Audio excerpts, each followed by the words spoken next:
Rendo Tagalog Love Stories presents Congratulations! Best wishes!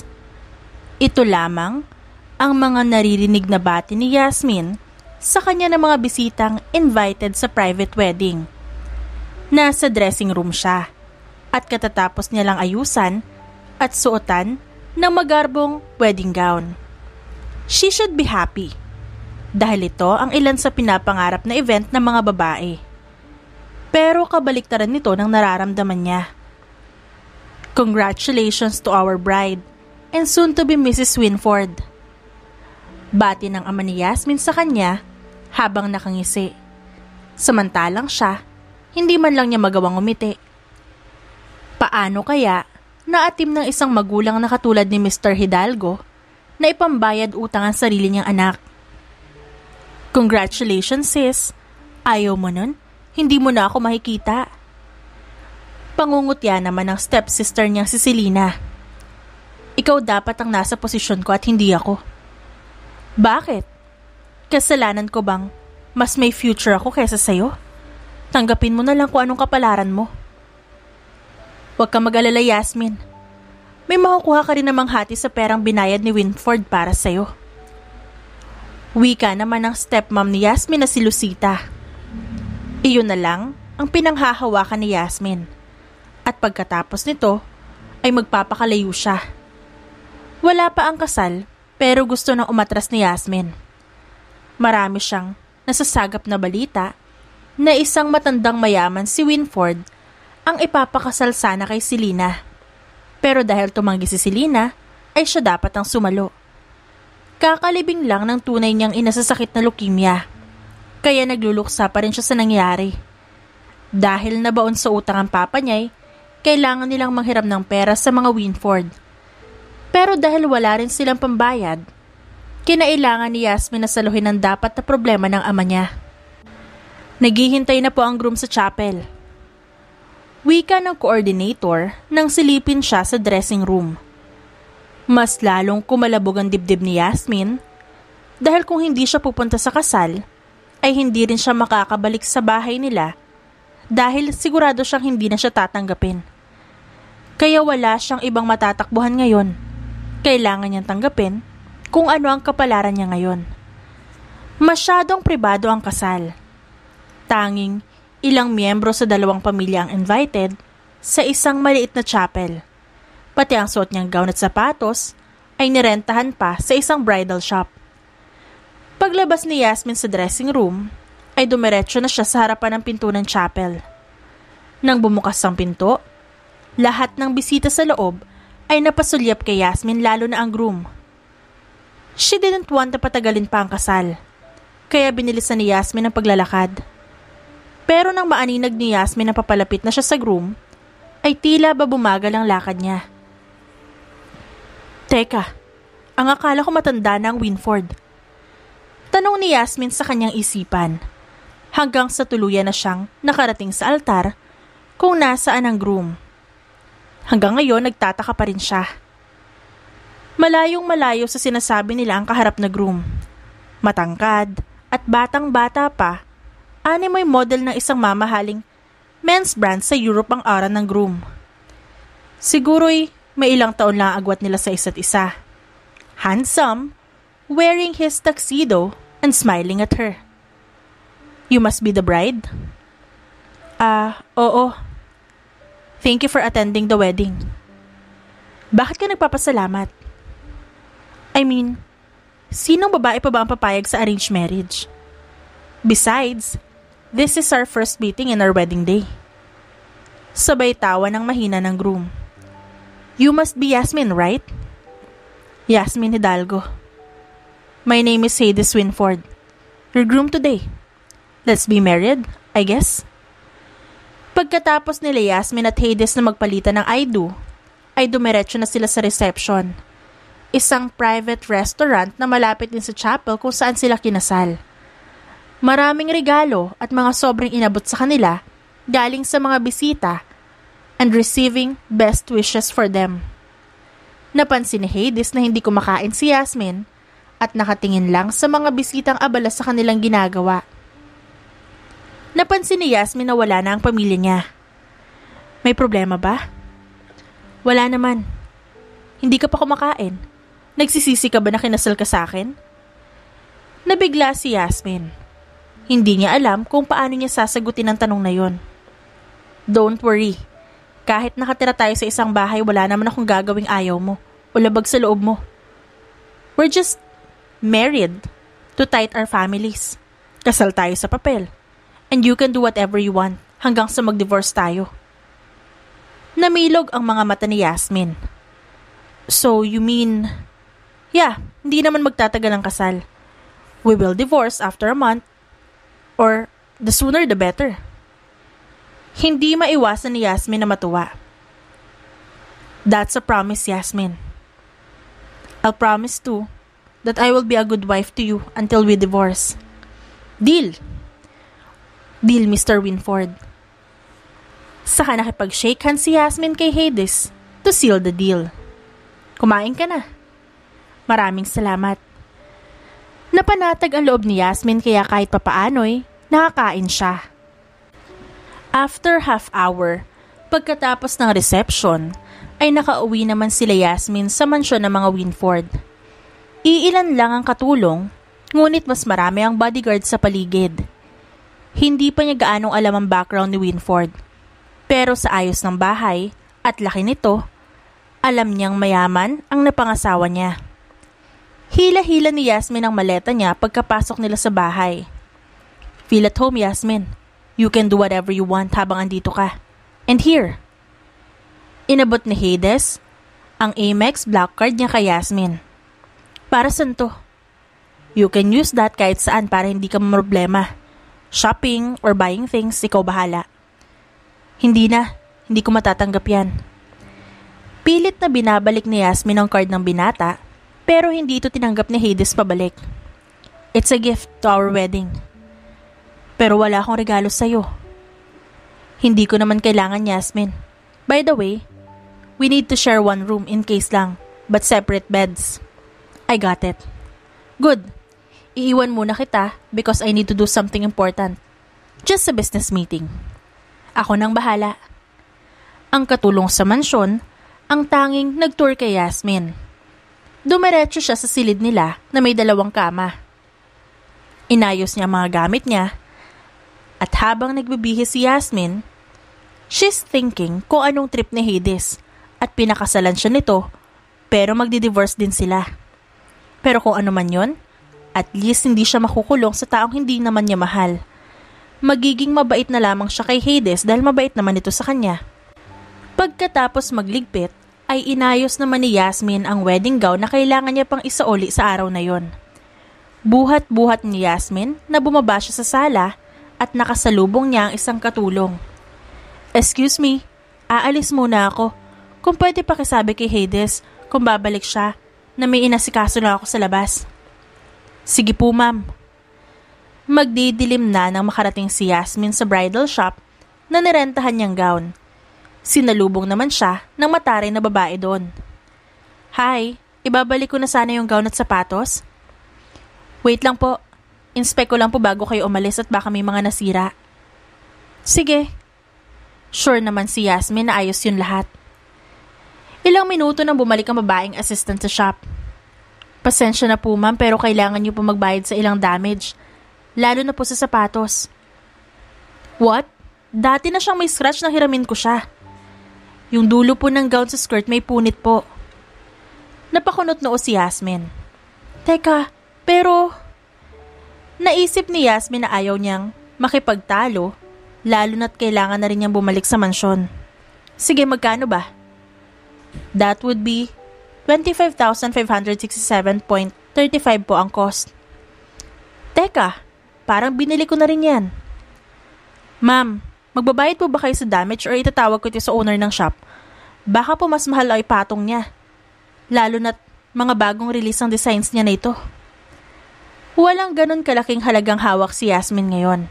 Hanggang sa maalala niya ang black card na binigay sa kanya ni Hades. Sorry Hades, ibabalik ko na lang yung mga gastos ko rito. O sige, babayaran ko na lang. Saka inabot ni Yasmin ang black card sa babae. Just wait here, ma'am. Nanlulumo na bumalik si Yasmin sa mansyon. Patay na ang ilaw sa bahay at pagpasok niya sa silid nila mag-asawa, nahihimbing na si Hades sa isang kama roon. Kaya minabuti ni Yasmin na hindi siya makagawa ng ingay.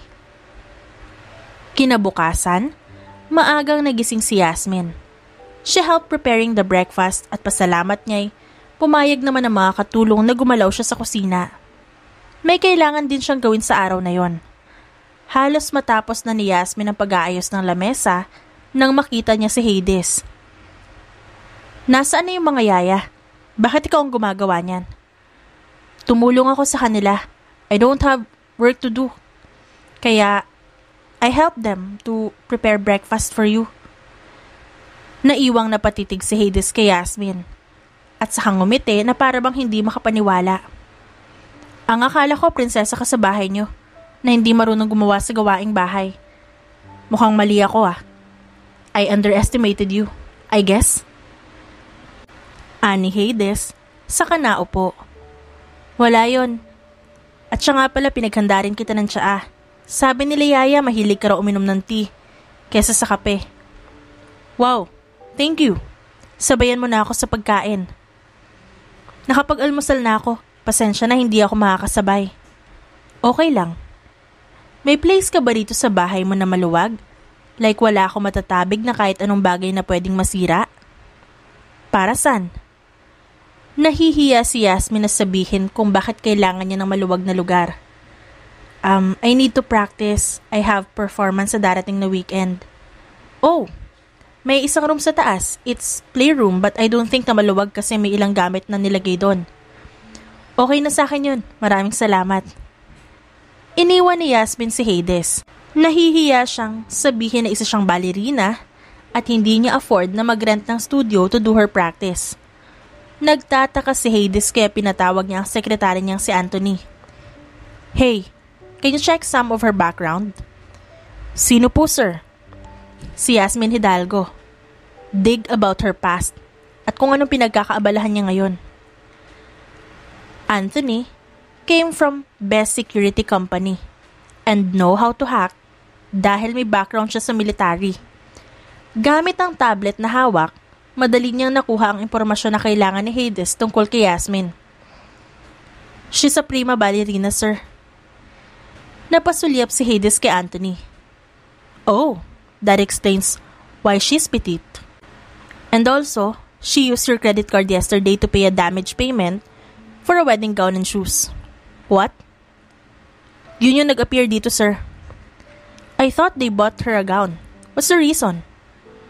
Hindi ko alam, sir. Napaisip muli si Hades. That's fine for me. Can you give me a file about her? I need that. Copy, sir. Pagkatapos ni Hades kumain, ay umakyat siya sa second floor ng bahay. Dumiretso si Hades sa playroom kung saan nagmumula roon ng mabagal na instrumento ng tugtog sa isang speaker. Dahan-dahan siyang sumilip and he saw Yasmin wearing black leotards, white tutus, and pointed shoes. Hades watching Yasmin while gracefully dancing. Kung paano ito umikot at magpakita ng ilang tricks habang sumasayaw. Napansin ni Hades na may ilan pang sagabal sa sahig. Naging alerto siya na makalapit nang umikot si Yasmin sa isang maliit na laruan sa sahig. Yas, watch out! Agad na tumakbo si Hades dahil malapit na rin siya kay Yasmin nang magulat niya ito. Agad na hinilan ni Hades si Yasmin palayo sa matatapakang laruan. Dahil parehas silang nawalan ng balanse, bumagsak sila parehas. Sinalo ni Hades ang ulo ng dalaga habang nakaibabaw siya rito kay Yasmin. Gulat na gulat naman si Yasmin at sobrang bilis ng tibok ng puso niya. Are you fine? Bakit hindi ka nagsasalita? Yung kamay mo, nakahawak sa puwet ko. Namumula ang pisngi ni Yasmin. What? Saka lang na-realize ni Hades ang isang kamay niya na nakasalo sa puwetan ni Yasmin. Nanlaki ang mga mata niya at agad na napatayo. Gulat na iniwan si Yasmin doon. I'm sorry. May ilang laruan pa kasi sa sahig. Baka maapakan mo habang nagpa-practice ka. Don't worry, ipapalinis ko na lang to sa isa sa mga katulong. Nagmadaling lumabas si Hades. Doon niya lang naramdaman ang sakit ng kamay niya dahil naipit ito sa pagkakabagsak ni Yasmin kanina. Hours later, pagkatapos ng practice ni Yasmin, ay nakatanggap siya ng tawag from theater dahil magkakaroon ng biglang rehearsal. Hindi na nakapagpaalam si Yasmin kay Hades dahil bigla itong nawala. Hindi naman natagalan si Yasmin sa biyahe, kaya maaga siyang nakarating sa Lay Teatro. Naroon na ang ilang mga kasama niya sa dressing room at si Selena na inirapan lang siya. Katulad niya, isang ballerina rin si Selena. Sa opisina ka ni Madam hinihintay, bakit dito ka dumiretso? Tanong ni Selena sa kanya. Huminga ng malalim si Yasmin at lumabas na lamang muli. Hindi naman kalayuan ang opisina ng manager nila. Kumatok na muna siya bago pumasok. Good morning, Yasmin. Congratulations pala. Good morning. Nagtataka si Yasmin. Walang nakakaalam na kahit na sino sa kasal kundi ang dalawang pamilya lang. Hindi mo kami binalitaan na kinasal ka na pala. Si Lina told me everything. At alam mo naman ang laman ng kontratang yun, di ba? Ang pag-uusapan natin ngayon kaya kita pinatawag. Na bawal sumayaw at mag-perform sa teatro ang babaeng kasal na. Magiging void ang contract. But don't worry, bibigyan pa naman kita ng chance to perform. But that would be the last. Pero baka malay mo, may mga place pa naman para sa'yo na tatanggap. Hindi na nakapagsalita si Yasmin para ipagtanggol ang sarili dahil wala namang maniniwala na arranged marriage ang kasal. Lumabas na siya at dumiretso sa dressing room. Nilapitan niya si Selena at hinatak para humarap ito sa kanya. Ano bang problema mo? Bakit mo sinabi kay Madam? Bakit? Wala ba silang karapatan na malamang kasal ka na? Nakuha ng atensyon ni Selena ang mga kasamahan nila roon at bahagyang nagulat sa nalaman. You know my situation, Selena. Ginawa mo to dahil gusto mo makuha ang title role, hindi ba? Naiinggit ka sa akin ever since. Mahiya ka nga, Yasmin. Ako? Maiinggit sa'yo? No way. Ang kapal na mukha mo para sabihan mo ko ng ganyan. Baka ikaw ang insecure sa akin. Because I'm still free and beautiful than you. Never in my entire life na maiinggit ako sa'yo. Hello, guys. Sabay harap ni Selena sa mga kasama nila. Tama yung narinig nyo. This little bitch liar ay kasal na sa isang Winford. So you know that this innocent face is a gold fucking digger. Ay, ano ba? Tinulak ni Yasmin si Selena kaya natumba ito sa sahig. Punong-puno ng galit ng puso niya pero hindi niya gustong saktan ng kapatid sa labas. Lumapit ito sa cabinet kung saan nakasabit ang mga tutos na susuotin nila sa Sabado. Kinuha niya ang kay Selena at kinuha ang gunting. Tinulungan ng ilang naroon si Selena na makatayo. Lalapit na sana si Selena kay Yasmin para bawiin ang damit pero huli na ang lahat. Nang gunting-guntingin ni Yasmin ang mamahalin niyang tutus. No! Walang yaka talaga. Nahatak ni Selena ang buhok ni Yasmin kaya nabitawan ni Yasmin ang hawak niya. Bumagsak siya nang hilahin siya ni Selena. Imbes na pigilan ng ilang kasamahan nila, ay nagsigawan pa ang mga ito na parang pinagsasabong sila. Sinampal-sampal ni Selena si Yasmin. Nang pumaibabaw siya rito, tinutulak ni Yasmin si Selena, pero malakas ang dalaga at mas mabigat sa kanya. Halos mamula ang pisngi at braso ni Yasmin sa mga hampas at sampal ni Selena. Nang magawa ni Selena ang lahat, kinuha naman ito ang tutos ni Yasmin at sinira katulad ng ginawa sa kanya ni Yasmin. Hingal na hingal ang dalawa sa nangyari. Pero halos maluha si Yasmin dahil wala siyang pamalit sa nasirang tutus. Patas lang tayo. Saka tinapon ni Selena ang tutos ni Yasmin sa paanan niya at nag-walk out. Wala nang mapapakinabangan si Yasmin doon. Siya ang nagpapasok kay Selena dahil nagmakaawa ito sa kanya. Pero bakit parang nawawala na ang lahat ng iniingatan niya noon? Umuwi na lamang si Yasmin sa mansyon ni Hades. Nakita niyang abala si Hades sa sala habang may binabasa. Hi. Kumain ka na. Ano nangyari sa mukha mo? Tumayo si Hades at agad na hinaplos sa mukha ni Yasmin. Wala to. Nagpa-practice kasi kanina sa theater. Namula lang sa init at pawis. Napansin ni Yasmin na may benda ang kanang kamay ni Hades. Ikaw, ano nangyari sa kamay mo? Pero alam ni Hades na nagsisinungaling ang dalaga. Nalaman niya kay Anthony na binubuli ng stepmom at stepsister nitong si Selena si Yasmin sa mahabang panahon na siyang kinainis ni Hades. He wanted to be sure na makakaganti siya sa umaapi kay Yasmin. Ha? Agad namang tinago ni Hades ang kamay niya na may benda. Naalala naman ni Yasmin ang nangyaring aksidente kanina. Sorry, yung kanina yan, di ba? It's nothing. Let's eat first para naman makapagpahinga ka na. Nahiya si Yasmin dahil sa nangyari, pero sumunod na lamang siya kay Hades sa dining area. Habang kumakain, napansin ni Yasmin na nahihirapan si Hades dahil may benda ang buong kamay nito. Gusto mo subuan kita? Nabigla si Hades. I got this. Mukhang nahihirapan ka. Matatapos na nga ako eh. Tulungan na kita dyan. Si Yasmin na naghati ng pagkain ni Hades. Hindi na lang umimik ang lalaki. Open your mouth. Wika ni Yasmin. Nahihiya naman si Hades at nakatingin lang siya kay Yasmin habang dahan-dahan niyang binubuka ang bibig niya. Sinusubuan siya ng dalaga hanggang sa matapos siya sa pagkain. Maraming salamat. Ngumiti sa kanya si Yasmin. Walang anuman. Pagkatapos ng hapunan ay naunang nakapag-asikaso at nakapagbihis si Yasmin ng kanyang pantulog. Kakalabas lang ni Hades nang mapansin niyang hawak nito ang face towel at basa pa ang buhok. Naupo si Hades sa dulo ng kama niya kaya lumapit naman si Yasmin sa kanya. Ako na magpapatuyo ng buhok mo. Sabay kuha ni Yasmin ng face towel na hawak ni Hades. Hindi naman nakaimik si Hades at hinayaan na lang si Yasmin. Mahihirapan pa rin siya dahil sa kamay niyang may benda. Habang pinupunasan siya ni Yasmin ay hindi niya maiwasang mapatitig sa mukha nito. Pansin niya ang maliit na nunal sa gilid ng kanang mata nito. In total, Yasmin has an innocent look with siren eyes.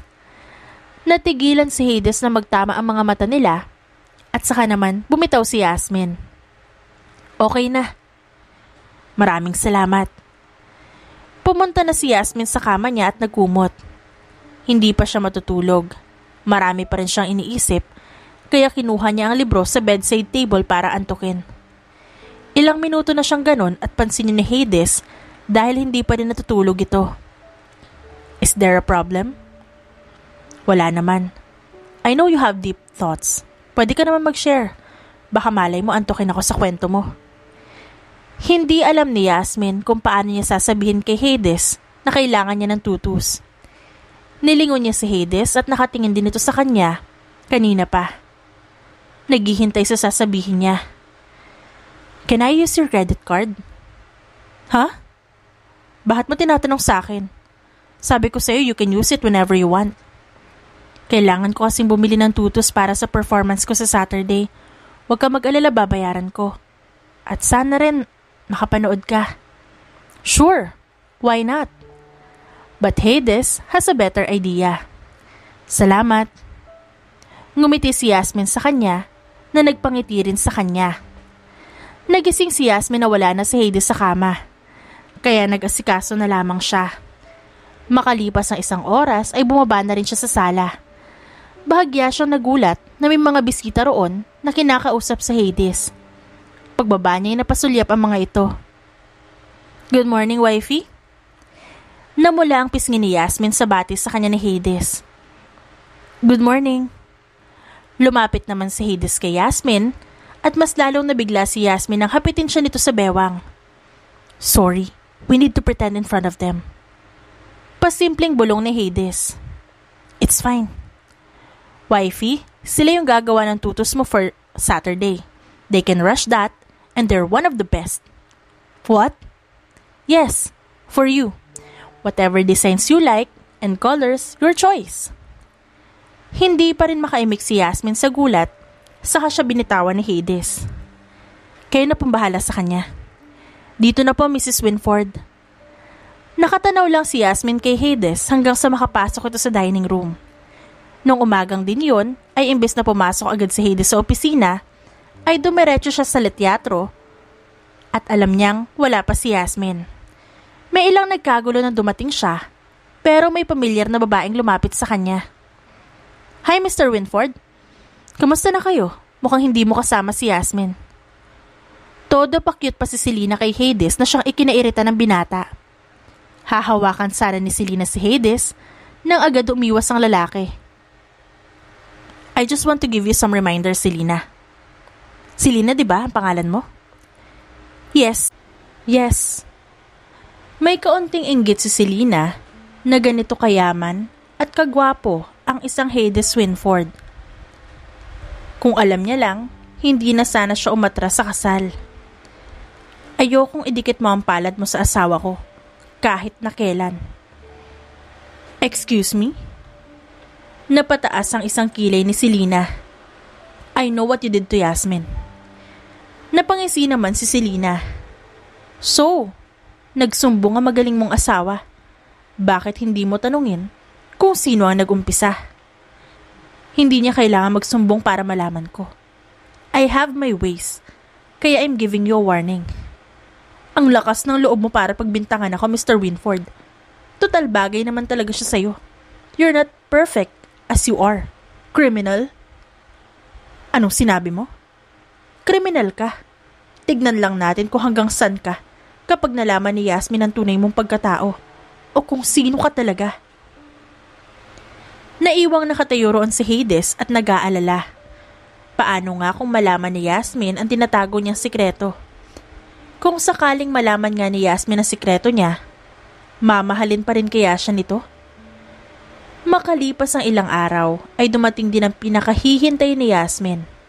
Ang last performance niya sa late teatro at manghang-mangha siya sa black tutus with design of red and white diamond, some details of emerald feathers. Malapit na siyang matapos nang mapansin niyang nawawala ang headpiece niya. Samantalang ang mga kasama niya ay tapos. Teka, nakita niyo ba yung black feather headpiece ko? Hindi eh. Napansin ni Yasmin na tatawa-tawa lang si Selena sa gilid. Ikaw ba nagtago? Ilabas mo na. Girl, wag mo akong pagbintangan. Bigla namang pumasok ang manager nila. Girls, dalian nyo at tayo na ang susunod. Hindi tayo pwede mag-start na wala ang headpiece ko. Yasmin naman, last performance na nga to, magkakaproblema pa tayo. Gusto nang maiyak ni Yasmin sa kaba. Pakiharap ang headpiece ni Yasmin. Dali, tumulong na ang lahat. Habang nagkakagulo ang ballerina sa dressing room nila, halos maglilimang minuto ng late ang interval nila. Napansin ni Hades. Nasa VIP seat sila at punong-puno na ang late teatro for the first time. Dahil namigay lang naman siya ng ticket sa mga investors ng kumpanya niya at kaibigan. Gusto ni Hades na lahat ay malaman kung gaano kagaling si Yasmin. Bakit hindi pa sila nagsistart? Tanong ni Hades kay Anthony. Hindi ko rin po alam. But they must be performing now. Yes, I know. Let's go check her. Umalis si Hades kasama ang sekretary niya sa pwesto nila. Dumiretso sila sa dressing room at nasa hallway sila sa backstage na natatanaw nila sa di kalayuan dahil bukas ang pinto roon. Kumatok si Hades sa pinto kaya nagkatinginan ng lahat sa biglaang pagsulpot ni Hades, lalo na si Yasmin. Lumapit si Yasmin kay Hades. Anong ginagawa mo rito? Natigilan pa si Hades nang makitang nakaayos na si Yasmin. Bagay na bagay sa dalaga ang tutus. Pero nagkunwari siyang wala lang ito sa kanya. What happened? Nawawala ang headpiece ko kaya hindi kami makapag-start. Pwede naman palitan si Yasmin eh. Her tutus can fit to me dahil magkasing katawan kami. No.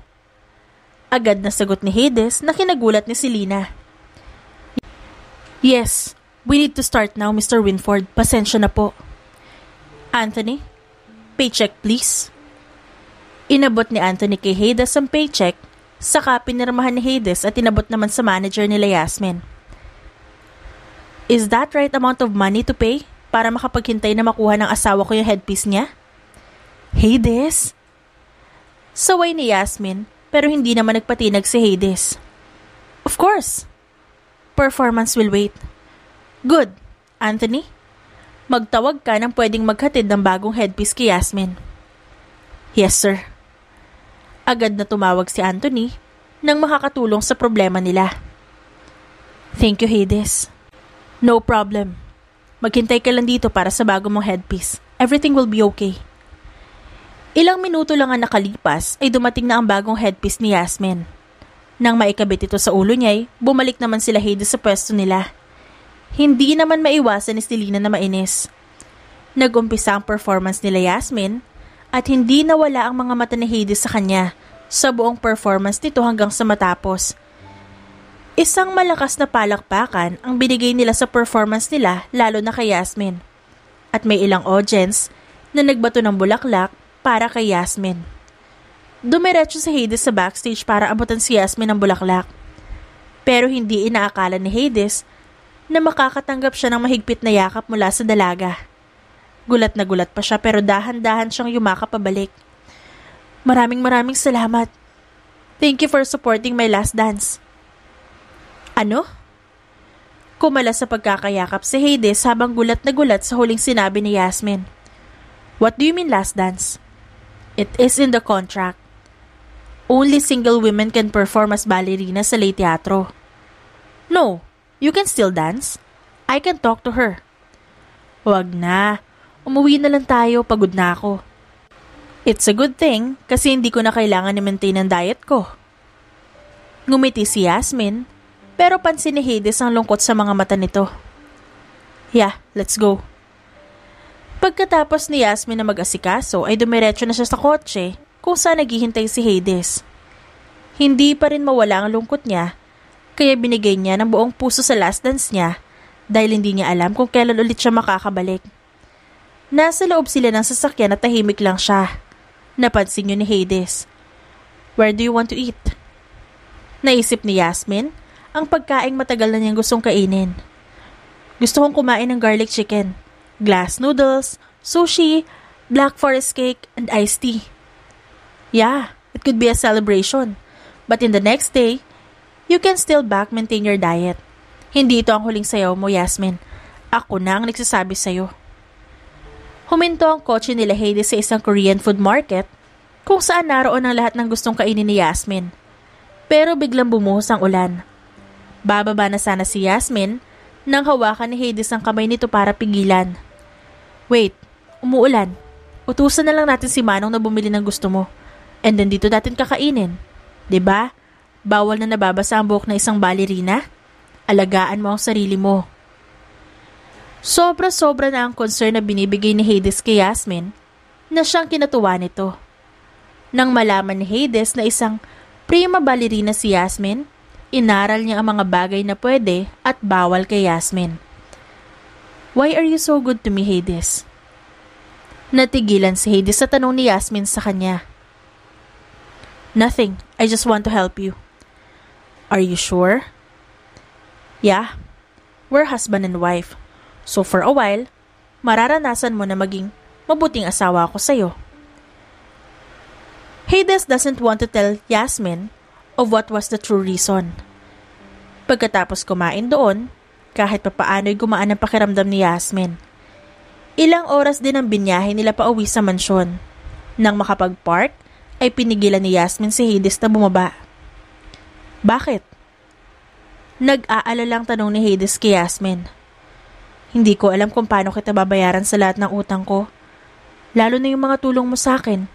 Kung paano kita pasasalamatan. Like I said, it's nothing. Hindi natapos ang sasabihin ni Hades sa ginawa ni Yasmin sa kanya. Hinalikan lang naman ni Yasmin sa gilid ng labi nito si Hades. Dahan-dahang lumayo si Yasmin at bahagyang nahihiya. Good night, Mr. Winford.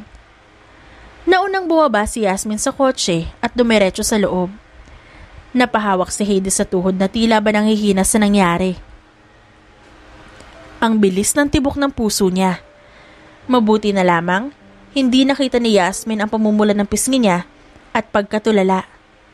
Hindi na muna dumiretso si Hades sa silid nilang mag-asawa dahil hindi pa siya nakaka-get over. Inabot pa si Hades sa sala bago siya umakyat sa silid nila. Patay na ang lampshade sa bedside table ni Yasmin at nahihimbing na rin. Naisip ni Hades na pagod si Yasmin sa araw na yon. Hindi niya maiwasang mapahawak sa parte na hinalikan ng dalaga sa kanya. Paano ka nakakatulog ng mahimbing pagkatapos mong gawin yon? Nag-uumpisa na namang mamula ang pisngi ni Hades, kaya sinampal-sampal niya ang sarili. Tumahimik ka. Akala mo naman hindi ka pa nahahalikan ng babae sa tanang buhay mo. Inis niyang bulong sa sarili. Maagang nagising si Yasmin. Gusto niyang mag-prepare ng breakfast ulit para kay Hades at baon na rin. Naisip niyang busy rin si Hades kaya dapat may home-cooked food itong kinakain. Pagkatapos niyang magluto, napansin niyang hindi pa rin bumababa si Hades kaya umakyat na muna siya ng silid para silipin ito. Napansin niyang bumubuhos ang shower, pero nasa labas ang towel ng binata. Hey! Napasulyap si Yasmin kay Hades na nakalabas ang basang ulo sa kaunting awang ng pinto. May kailangan ka? Pwede bang pakiabot ng towel? Nakalimutan kong dalhin dito sa pagmamadali ko. Na-late kasi ako ng gising. Sige.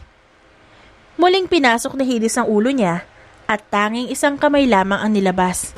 Iaabot sana ni Yasmin ang towel nang matapakan niya ang sariling house slipper na bahagyang malaki sa sukat ng paa niya. Naitulak niya ang pinto na hindi nakalak kaya pati si Hades sa loob ay natumba at napaupo sa sahig dahil sa pagkakatulak niya. Nanlaki ang mata ni Hades na bumagsak si Yasmin at sobrang lapit ng ulo ng dalaga sa mismong pinakatatago niya. Napasigaw si Hades at napatakip ang dalawang kamay niya sa private part niya at pati si Yasmin ay nagsisigaw habang tinatakpan ng mata na hindi makita na kahit ano mula sa binata. Huwag kang didilat. Nakapikit ako. Akin na yan. Agad na hinila ni Hades ang towel na nabasa na rin sa sahig. Binalot niya ang sarili sa towel para maitago ang hubad na katawan. Bumangon naman si Yasmin at pikit matang gumapang palabas ng banyo na nabasa na rin sa loob. Sinara na rin ni Hades ang pinto, sabay locked habang kabadong-kabado sa nangyari. Pati si Yasmin ay hindi makapaniwala sa nangyaring aksidente. Diyos ko! Bulong ni Yasmin sa kanyang sarili habang hiyang-hiya. Sa kaba ni Yasmin, ay dumiretso na lamang siya sa toy room at nagtago muna roon hanggang sa makaalis si Hades. Siguro'y inabot siya ng 1 oras sa paghihintay. At nang masiguro niyang wala na si Hades, saka lang siya bumalik ng kusina. Hindi niya nadala. Wika ni Yasmin nang mapansin niya na naiwan ng lunchbox na hinanda niya sana para kay Hades. Hindi rin nagalaw ang almusal na hinanda niya. Inayos na muna ni Yasmin sa paper bag ang pagkain na dapat para kay Hades. Lumabas siya at nakita niyang nililinis ng kotse ng isang driver ang kotse ni Hades. Pasensya na po. Pwede po ba niyo ako ihatid sa trabaho ni Hades? Ihahatid ko lang yung pagkain niyang naiwan kung okay lang po. Okay lang po, ma'am. Linisin ko lang po to at aalis na po tayo. Sige po, maraming salamat. Busit na busit naman si Hades sa opisina, lalo na sa balitang bumaba ang sales ng kumpanya. Ilang buwan ng ganito kaya bigla ang pagkakaroon ng meeting ang hindi inaasahan. Bakit naman kasi nangyari to? Wala man lang nagsabi sa akin na ganito na pala. Anong silbi niyo sa kumpanya ko kung hindi niyo ginagawa ng maayos ang trabaho niyo? No one dared to answer Hades. He was named after a god of underworld. Minsan, nasasabuhay niya ang pangalan niya sa mga empleyado niya. Lahat ay takot sa kanya. Nakahilerang nakasunod ang audit team kay Hades habang naglalakad sila sa hallway. Huminto si Hades at humarap sa mga empleyado na hindi man lang makatitig sa kanya. Hindi niya inaasahan na may makikita siyang bibisita sa kanya na nakasunod din sa kanila na nagtatago sa dulong hilera. Yasmin! Gulat niyang tawag dito. Nahihiyang umiti si Yasmin na nakasuot pa ng Hello Kitty apron lalo na nang isa-isa siyang lingunin ng mga kasama ni Hades. Sa isang galit na animoy halimaw, ay biglang naging maamong parang tuta nang makita si Yasmin. Agad siyang lumapit kay Yasmin at pinanood siya ng mga tao roon. "What are you doing here?" "Naiwan mo kasi yung pagkain mo." Ngumiti naman si Hades na kinagulat ng mga naroon. "Pasensya na, may meeting kasi kami. Ipapahatid na muna kita kay Anthony sa waiting room. Sandali lang to." "Sige, hintayin na lang kita." Habang nasa meeting si Hades ay hindi ito mapakali. Ilang beses siyang tumayo para lang silipin si Yasmin mula sa bintana na katabi ng opisina nila, ang waiting room kung nasan si Yasmin. "Sir, hindi po mawawala si ma'am." Pagbibirong bulong ni Anthony sa kanya. "May ilang minuto na lang kaya bumalik na kayo sa upuan." Hindi na nagreklamo si Hades at bumalik na lang siya sa upuan niya. Si Yasmin naman sa kabilang silid ay lumabas nang mainip siya. May nakasalubong agad siyang empleyadong babae na tila ba nagmamadali. "Hey you." "Ako?" "Oo, ikaw. Hindi mo ba ako narinig? Bago ka lang ba dito?" Napatingin si Yasmin sa suot niya na apron. "Pagtimpla mo ako ng kape. Pakadala sa table ko. Dalian mo." Sinundan lang ni Yasmin ang tingin ng babaeng umupo sa desk malapit sa silid ng waiting room. Madali naman niyang nahanap ang kantinang opisina sa dulo ng hallway. Bumili na lamang siya ng iced coffee dahil hindi naman available ang mainit na kape saka siya bumalik. "Ito na po ang kape niyo." Sabay lapag ni Yasmin sa table ng babae. Tinaasan siya nito ng kilay. "Pag sinabi kong kape, kaping mainit. Boba ka ba?" Itatapon sana kay Yasmin ang kape nang agad siyang makailag.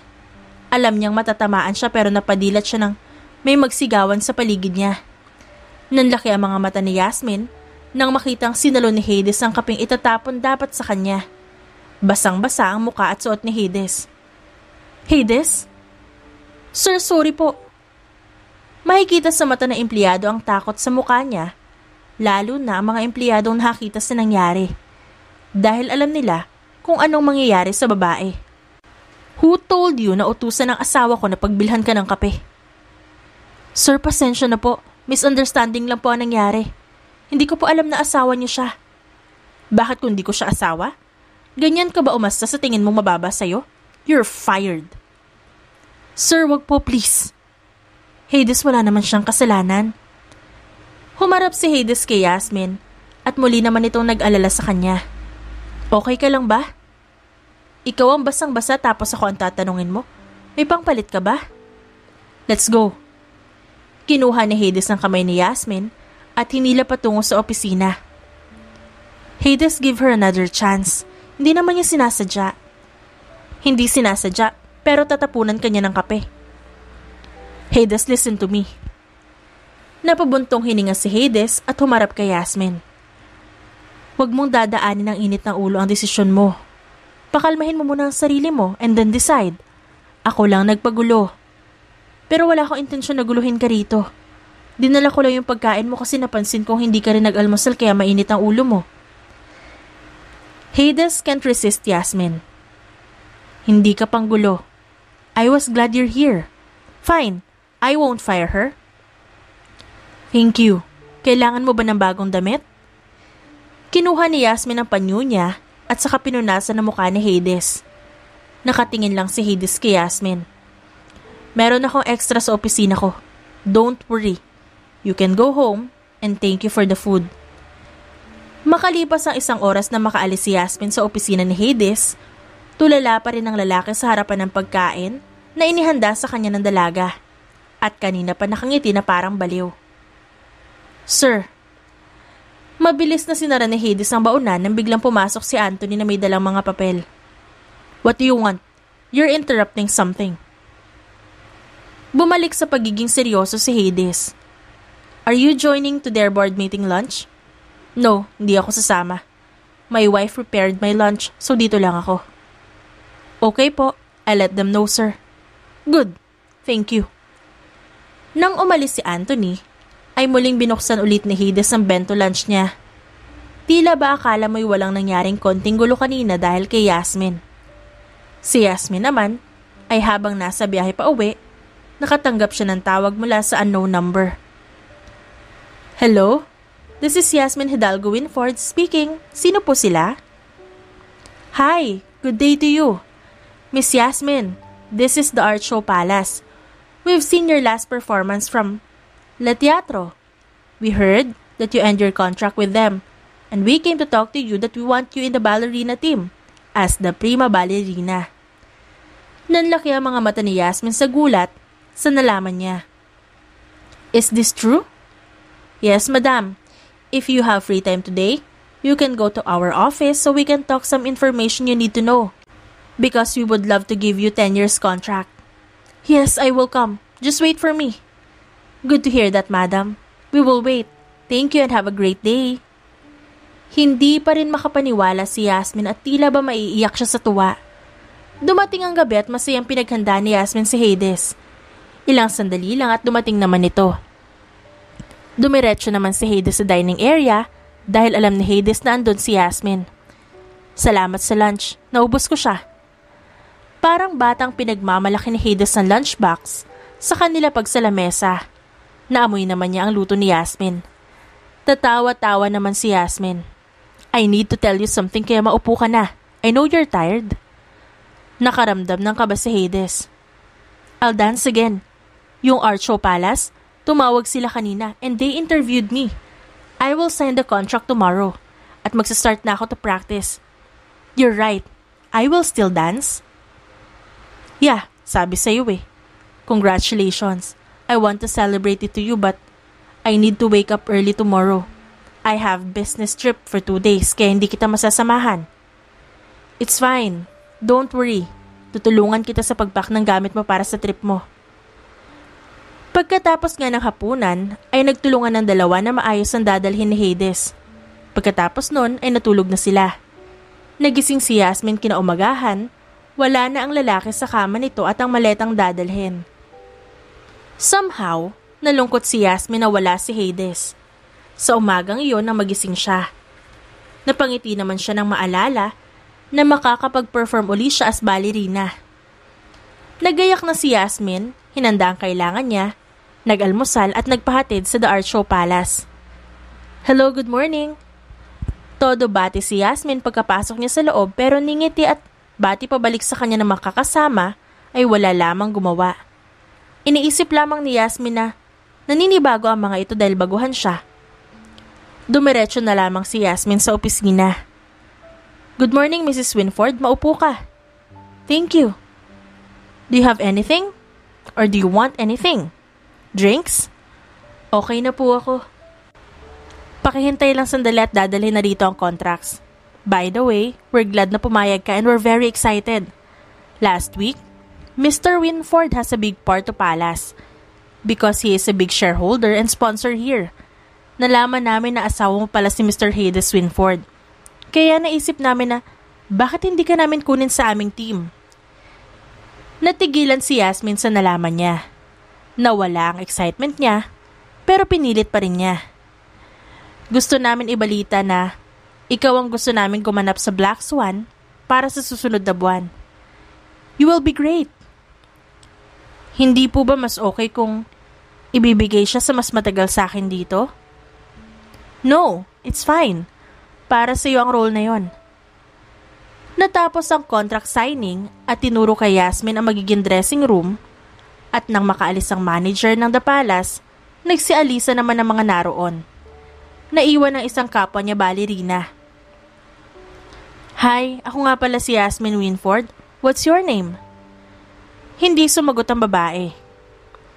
So tama nga, na isa kang Winford. Asawa mo si Hades Winford kaya ka nakapasok dito. Magkano ba ang offer niyo para mabayaran ng direktor ng Palace? What? Bago ka dito. Pero binigay nila sa yung role ko. Kabago-bago mo pa lang, sulotera ka na. No, hindi ako ganyan. E di sasabihin ko na ibalik sa'yo, wala naman ako inaagaw sa'yo. You have a powerful husband.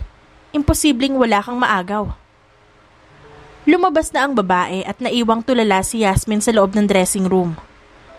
Buong maghapon ang practice ni Yasmin. Pagod na pagod at wala pa rin pumapansin sa kanya ni isa roon. Dahil ang asawa niya ay si Hades Winford, a successful businessman in the country. Hindi yun pumasok sa isip ni Yasmin. Pero maaaring ang may gawin si Hades dahil mapera ito. Imbes na matuwa, ay nawala lamang ang excitement niya. Dahil sa pag-iisip, ay nakalimutan ni Yasmin na tumawag sa driver ng mansyon. Naisip na lamang ni Yasmin na mag-commute. Nasa bus stop siya nang may isang lalaki na may daladalang malaking bag na punong-puno ng assorted candies na tinitinda nito. "Bili na po kayo, ate." Animoy nahihirapan din ang lalaking ito, lalo na't nakasuot ng jacket na itim at animoy pilay.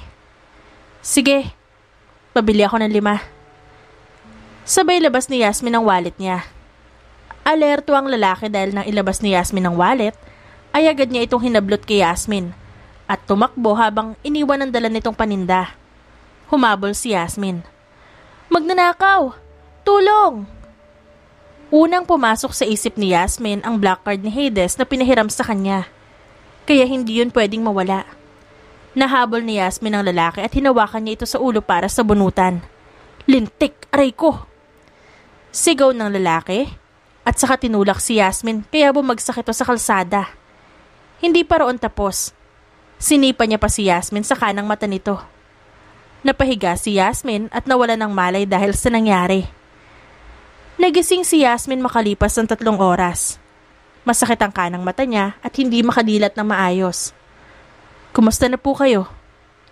Bungad ni Anthony, ang sekretary ni Hades. Tila ba takot na takot ang lalaki habang nakatingin sa pasa sa kanyang mata. "May masakit pa po ba sa inyo?" "Wala, nahihilo lang ako." "Nasa hospital po kayo ngayon. Nakita po namin kayo sa balita. At dinala po namin kayo rito ng mga tumulong sa inyo. Sinabi nila na hinabol mo raw yung magnanakaw." "Oo, nakuha niyo ba yung wallet ko? Naroon kasi yung card ni Hades, hindi pwedeng mawala yon. Nabawi na po namin ang wallet. Kompleto naman po pero hinahanap po yung lalaking gumawa sa inyo nito." "Naku, wag na. Okay na ako. As long as naibalik ang wallet ko kasama ang card ni Hades, okay na ako." Nakahinga ng maluwag si Yasmin. Napakunot noon naman si Anthony. "Sigurado po kayo?" "Oo, maraming salamat." "Kailangan po niyong magpahinga para naman makauwi na po kayo. Tatawag na lang po ako sa The Palace na hindi kayo makakapractice na ilang araw dahil nagpapagaling kayo ng mata niyo." "Maraming salamat ulit. Kung pwede wag mo na lang sabihin kay Hades na nangyari. Ayoko mag-alala siya." "Masusunod po, ma'am." Dumating ang araw na uuwi na si Hades. Hindi alam ni Yasmin kung paano niya itatago ang pasa sa kanyang mata. Nilagyan niya ito ng color corrector at concealer, pero dahil bahagyang malaki ang pasa, ay hindi ito maitago ng maayos.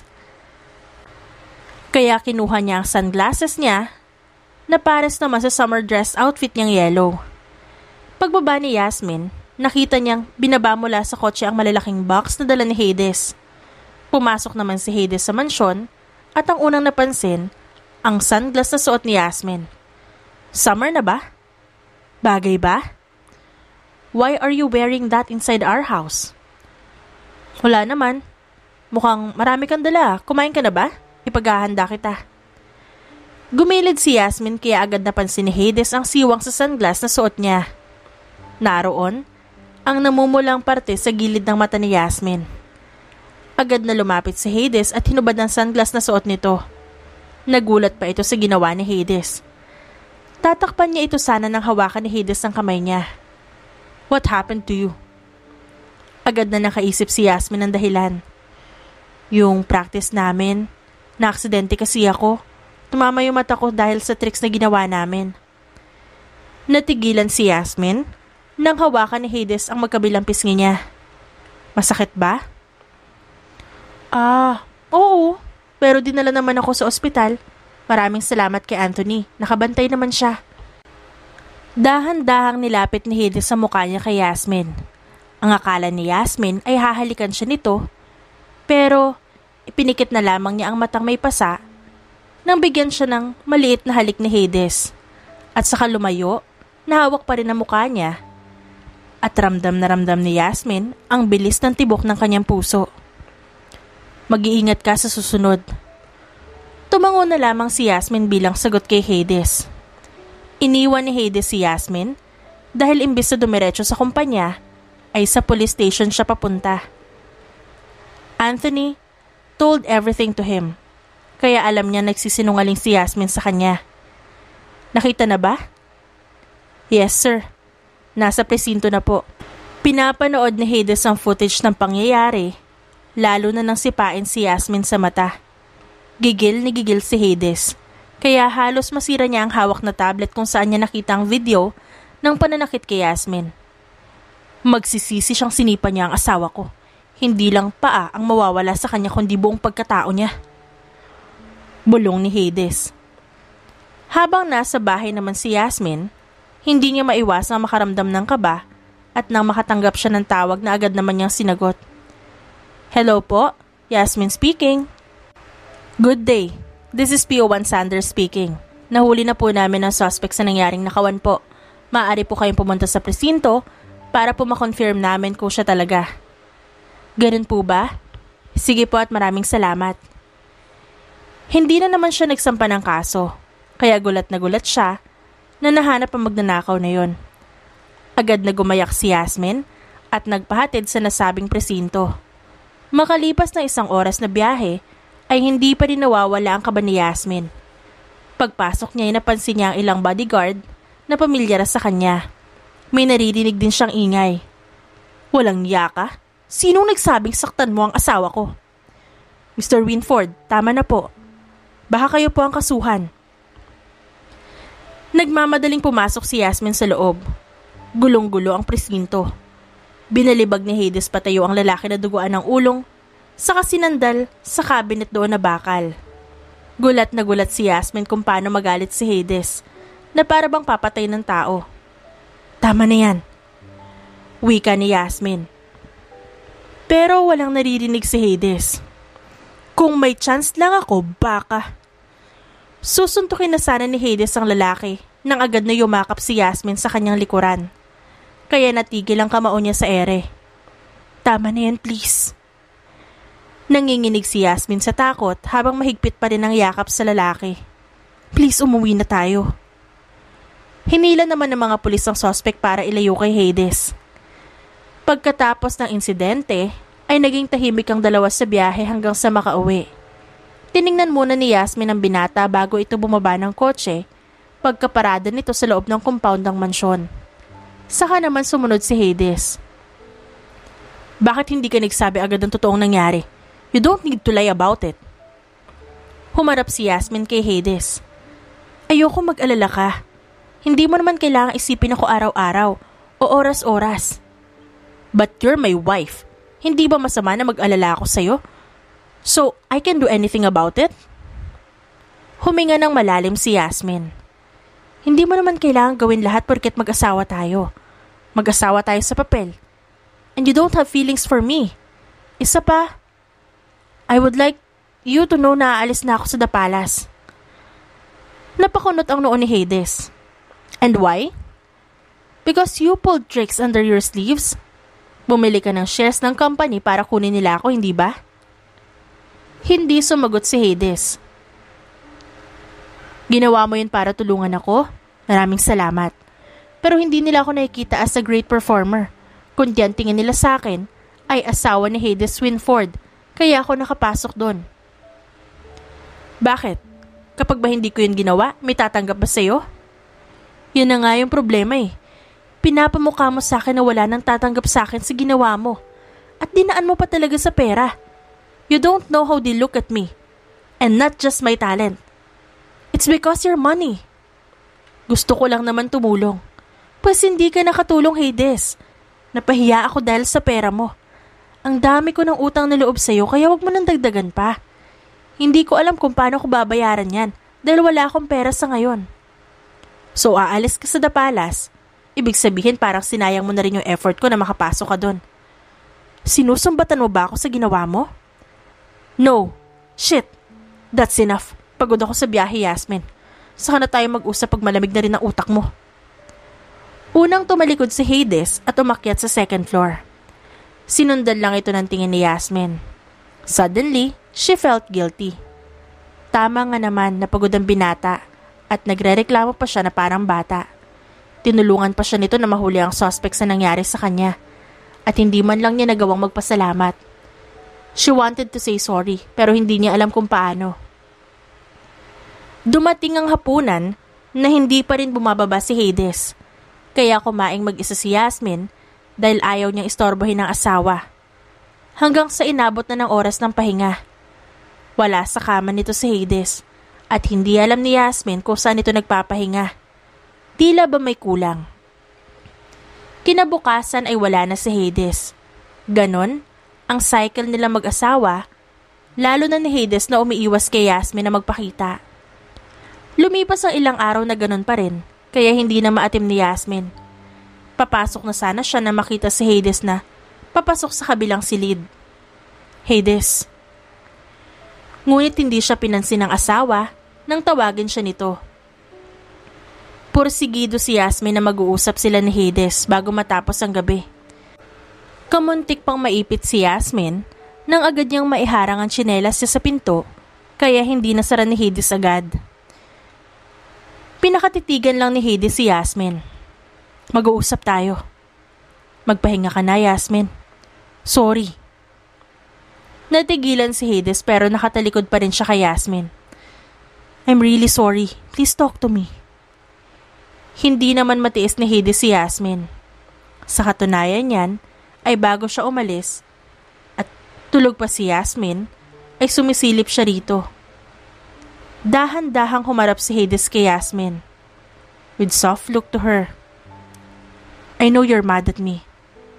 I'm not mad at you, Yasmin. I'm sorry too kung ganun ang tingin mo. Hindi ko naman intensyon eh. Naiintindihan ko na.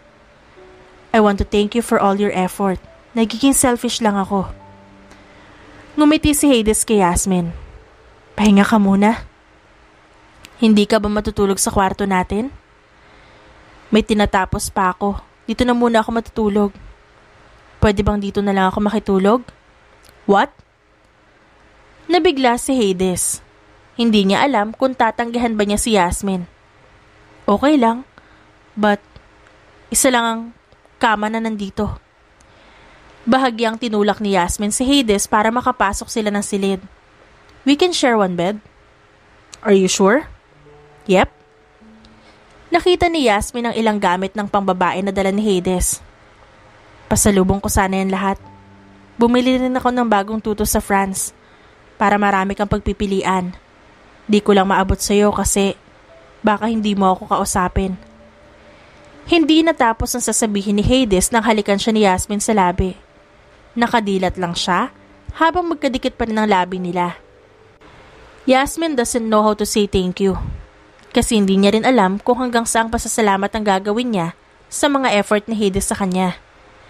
Lalayo na sana si Yasmin nang hapitin ni Hades ang bewang niya at hawakan ang batok para ipagpatuloy ang halikan. Unti-unting hinahalikan ni Hades si Yasmin. Sa unay nagulat pa si Yasmin pero ipinikit niyang muli ang mga mata at saka sinasagot ang bawat halik na binibigay sa kanya ni Hades. Lalong lumalalim ang paghahalikan. Namalaya na lang ni Yasmin na nakasandal na siya sa pader kaya aksidenteng natamaan ng ilaw dahilan para dumilim ang paligid. Inangat ni Hades si Yasmin para buhatin ito. Hindi pa rin napuputol ang halik hanggang sa mahiga ni Hades si Yasmin sa kama niya. Tumigil si Hades habang nakaibabaw kay Yasmin. Looking her with longing love and not lust. Yun ang nararamdaman niya. But he can't control right now. He still respect Yasmin. Pwede naman tayong tumigil kung hindi mo gusto. Umangat ng bahagya si Yasmin at dahan-dahang tinanggal nito ang botones sa polo na suot ni Hades. Don't stop. Nang tuluyang mahubad ni Yasmin ang pang-itaas na damit ni Hades, ay nakita niya ang malaking dragon tattoo sa dibdib nito patungo sa ilalim ng pantalon. Unti-unti niyang tinrace ng daliri ang tattoo ni Hades.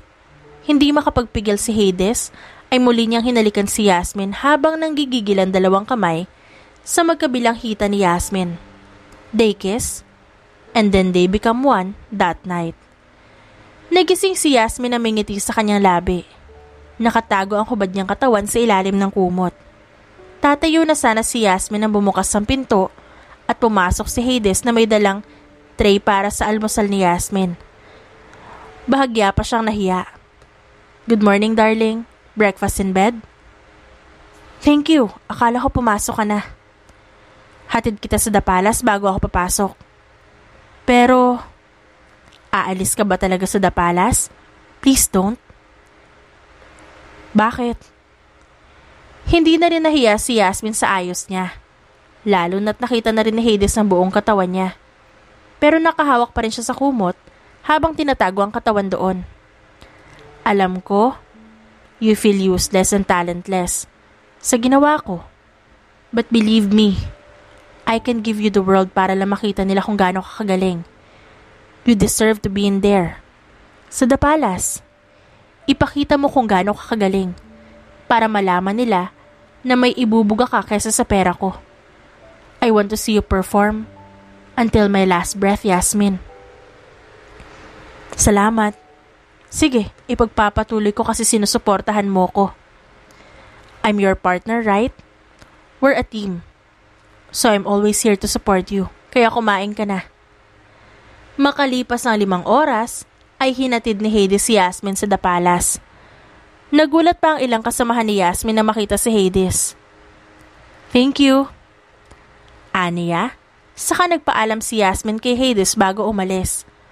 Buong maghapong nagpractice si Yasmin. Showing her talent to all, sa isip niya na wala siyang dapat i-please sa mga ito dahil may isang nagtitiwala sa kanya. At iyon ay si Hades, ang asawa niya.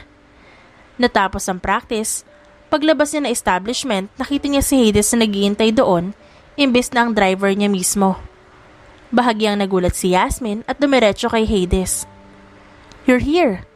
Maaga bang natapos ang trabaho mo? Yeah, let's go. Sa labas na tayo kumain bago umuwi. Are you tired? Hindi naman, sakto lang. Good, let's go. Habang nasa biyahe sila, napansin ni Yasmin na tahimik si Hades. Okay ka lang? I don't want to continue the deal. Ano? Nabigla si Yasmin sa sinabi ni Hades.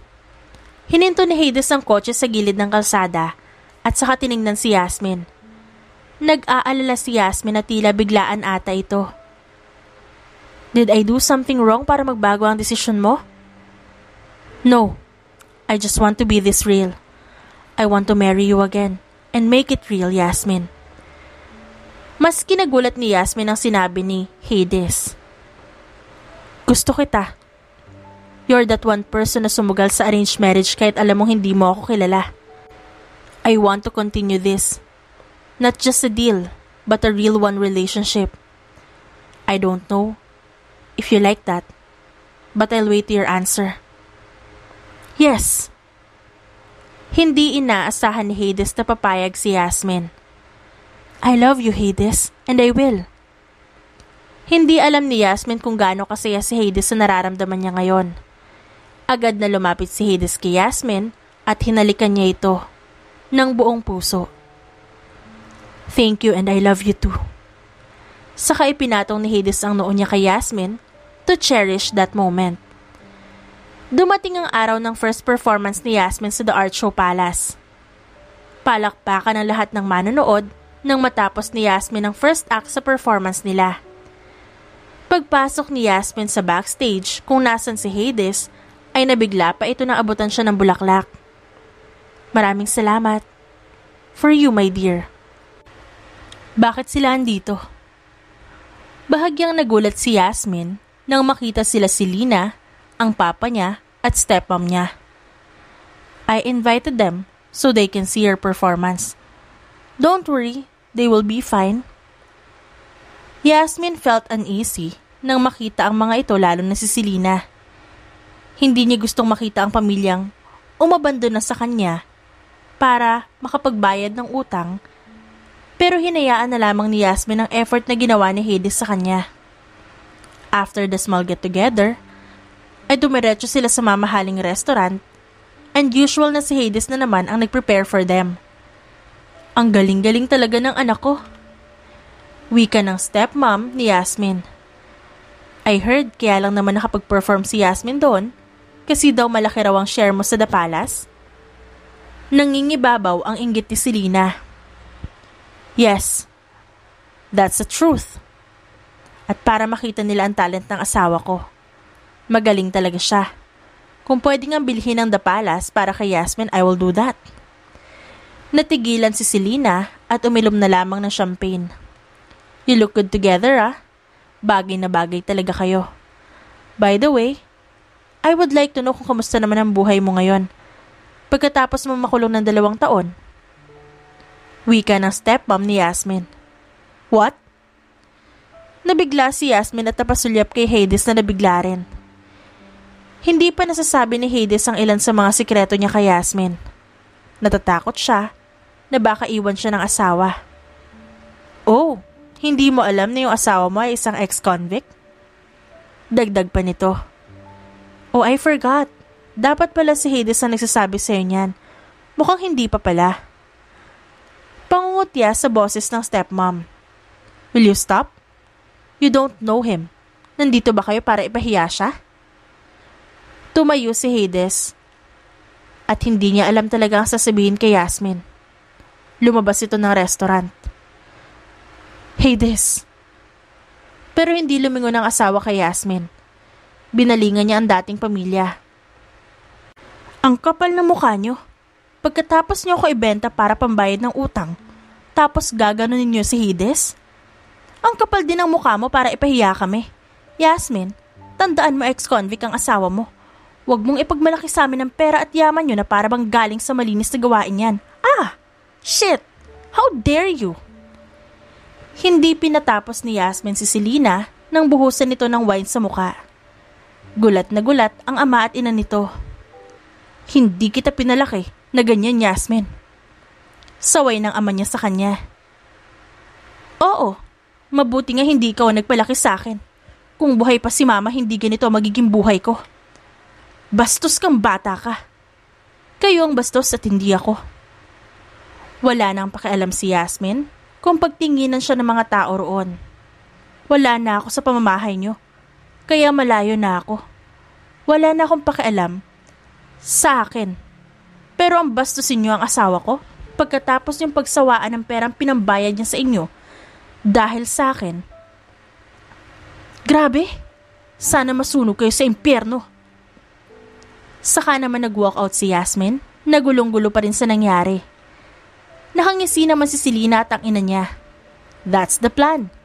Naibunyag ang sikreto ni Hades kay Yasmin dahil gusto nilang maghiwalay ang dalawa at si Selena ang pumalit dito. Dahil sa laki ng yaman ni Hades ngayon, na nalaman nila na dapat pala'y hindi nila pinalit si Yasmin as substitute sa kanya. Naunang umuwi si Hades kaya naiwan si Yasmin. Pagkasunod ni Yasmin, wala roon si Hades. Hades? Hinanap niya sa bawat sulok ang asawa, ngunit wala roon na siyang pinag-alala ni Yasmin. Ilang beses din siyang tumawag sa phone number nito, ngunit out of coverage. Hinintay ni Yasmin buong magdamag si Hades, pero hindi ito umuwi. Nagising si Yasmin na wala pa rin si Hades. Hindi niya pa rin alam kung saan hahanapin ang asawa. Bigla na lang siyang nalungkot at pag ganitong malungkot siya, nagpupunta na lang siya sa puntod ng mama niya. Wala sa mood si Yasmin nang lumabas at nagpahatid sa sementeryo. Kalahating oras ang biyahe at nakarating naman siya.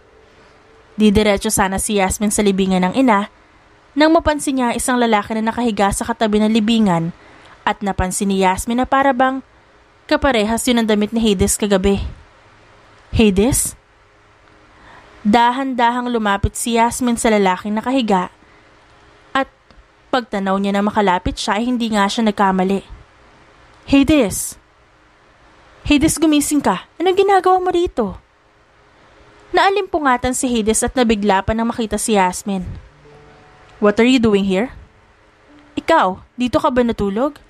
Halika na, umuwi na tayo. Sorry, Yasmin. Bakit ka nagsusorry? Na ex-convict ang asawa mo. No, saka na natin yan pag-usapan. Umuwi na tayo. Doon tayo sa kotse. Hindi ka pa kumakain eh. Inalalayan ni Yasmin si Hades na makatayo. Napansin ni Yasmin ang pangalan sa puntod. Maria Winford ang nakalagay, saka sila umalis doon. Huminto na muna sila Hades at Yasmin sa isang fast food chain dahil alam ni Yasmin na wala pang kain si Hades. Bakit naman hindi ka umuwi? Tingnan mo nga nangyari sa'yo. Akala ko kasi galit ka sa akin. Ayoko naman magpakita na may sama ka ng loob sa akin. I can't take it. What? Hindi ako galit sa'yo. At bakit naman ako magagalit? Kasi nga, dati akong convict. Hindi ba nakakahiya sa'yo na nakulong ang asawa mo? Hindi kita pwedeng i-judge. Sa tingin ko may rason naman kung bakit yun nangyari. Pwede ka naman magpaliwanag eh. And then saka ako magde-decide. Sorry kung tinago ko. Hindi ko naman ginusto. Ayaw ko lang na sumama ang tingin mo sa akin. Yasmin, ngayon lang ako nagkaroon ng purpose na mabuhay na makilala kita. Wala na akong pamilya. Pinatay nila ang mama ko. Naalala ni Yasmin ang pangalan sa puntod. Is that your mom kanina? Nagawa ko yun dahil pinatay nila ang nag-iisang sandigan ko. Sorry kung may dugo sa mga kamay ko. That's the only way para makuha ko agad ang hustisya. Nung nakalaya ako because of self-defense and not guilty plea, nangako ako magbabago ako. Patawad kung ganito ako. No. Nakaramdam ng awa si Yasmin kay Hades.